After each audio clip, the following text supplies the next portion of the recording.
لا تطفئ الشمس. انا والله العظيم ما اقدر اطفيه، انا مبسوط يعني. انا حتى بقى قلت لماما يا ماما بعد اذنك يعني ما حدش يجي جنب الشمس. 15 يوم مبسوطين زي الفل، الدنيا جميله يعني. اي نعم المسلسل خيالي مش حقيقي، لان مفيش عيله في العالم فيها تايسون واحمد مالك وامينه خليل وجميله عوض وميرفت امين وحتى الست بسيمه. يعني الست بسيمه عسل، حتى الست بسيمه بتعرف تمثل يعني. اي نعم في ريهام عبد الغفور عادي كلفتناها مش باينه يعني، بنتدارى خلاص. المشهد بتاع بيعدي بسرعه، نجري المشاهد والدنيا بتعدي، مش حاسين بيها وسط الناس الحلوه طالعه في دور فاهم اتمه قوي.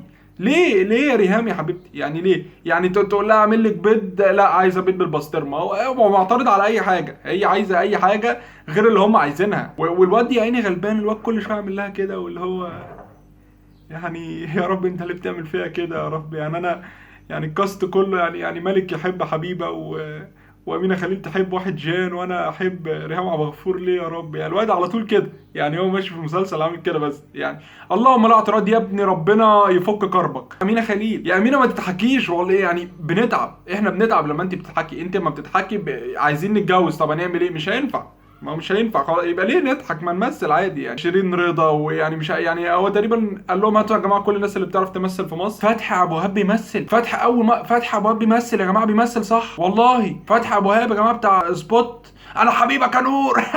بيمثل يا جماعه دلوقتي والله العظيم، وعادي وطبيعي يعني. المسلسل ماشي جميل. احمد مالك يحب حبيبه، وتايسون يحب البنت اللي زي القمر اللي مش عارف اسمها دي، وامينه تحب عمرو عابد طلع فقير خلاص يا في داهيه نجيب واحد غني. يعني الدنيا حلوه جدا. خالهم مثلا يعني انت حضرتك اتم ليه يعني؟ انت مالك متجوز اللي هو عايزه يا اخي؟ على فكره بنتك بتشد بودره اقسم بالله والله. انا عارف انت مش عارف الحوار ده، انا لسه هتعرف قدام، وما قريتش السيناريو كنتش فاضي، عندك اعمال تانية. بس انا بقول لك بنتك بودرجيه، فروح لم بنتك بقى، سيب مالك يتجوز اللي هو عايزه يا اخي. ده انت غريب يعني. ازاي احنا مصريين نعيش مبسوطين طول ال 30 حلقه؟